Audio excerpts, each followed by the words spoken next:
ಇರೋರು ಒಂದು 65ರಿಂದ 67 ಜನ ಸಿಗ್ತಾರೆ.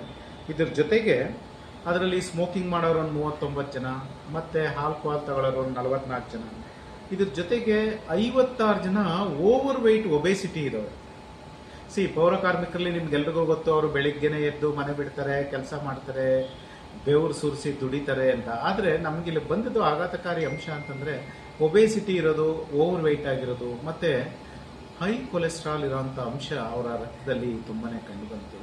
ಇದ್ರ ಬಗ್ಗೆ ನಾವು ತೀವ್ರತರನಾದ ಒಂದು ತಪಾಸಣೆಯನ್ನ ಮಾಡಿ ಅವ್ರಿಗೆ ಆರೋಗ್ಯಕರವಾದ ಜೀವನ ಶೈಲಿನ ಯಾವ ತರ ಮಾಡಬೇಕು ಅನ್ನೋದ್ರ ಬಗ್ಗೆ ಅವ್ರಿಗೆ ತಿಳುವಳಿಕೆ ಕೊಟ್ಟು, ಮತ್ತು ಡಯಾಬಿಟಿಸ್, BP ಮತ್ತೆ ಆಲ್ಕೋಹಾಲ್ ಬಿಡ್ಲಿಕ್ಕೆ, ಸ್ಮೋಕಿಂಗ್ ಬಿಡ್ಲಿಕ್ಕೆ, ಮತ್ತೆ ಏನವ್ರದ್ದು ಒಬೆಸಿಟಿ ಇತ್ತಲ್ಲ ತೂಕ ಕಡಿಮೆ ಮಾಡ್ಕೊಳ್ಳಿಕ್ಕೆ, ಇದಕ್ಕೆಲ್ಲದಕ್ಕೂ ಅವ್ರಿಗೆ ನಮ್ಮಲ್ಲಿ ಒಂದು ಎಲ್ಲಾ ತರದ್ದು ಟ್ರೀಟ್ಮೆಂಟ್ ಕೊಟ್ಟು ಅವ್ರನ್ನ ಕಳಿಸಿದೀವಿ. ಮತ್ತೆ ಇನ್ನು ಮುಂದೆ 6 ತಿಂಗಳಿಗೆ ಅವ್ರನ್ನ ಮತ್ತೆ ಅದೇ ಜನನ ಕರೆದು ಮತ್ತೆ ನಾವು ಫಾಲೋ ಅಪ್ ಮಾಡಿ ಅವ್ರಿಗೆ ಅವರ ಜೀವನ ಮತ್ತೆ ಅವರ ಆರೋಗ್ಯದಲ್ಲಿ ಯಾವ ತರ ಬದಲಾವಣೆ ಆಗಿರೋದನ್ನ ಅಂತ ನೋಡ್ತೀವಿ. ಒಟ್ಟಿನಲ್ಲಿ ಪೌರ ಕಾರ್ಮಿಕರು ಹಗಲು ರಾತ್ರಿ ದುಡಿಯ ಅಂತವರು, ಅವರು ಅವರ ಆರೋಗ್ಯನ ಮತ್ತು ಒಳ್ಳೆ ಜೀವನ ಶೈಲಿಯನ್ನ ಮಾಡ್ಕೋಬೇಕು ಅನ್ನೋದೇ ನಮ್ಮೆಲ್ಲರ ಆಶಯ.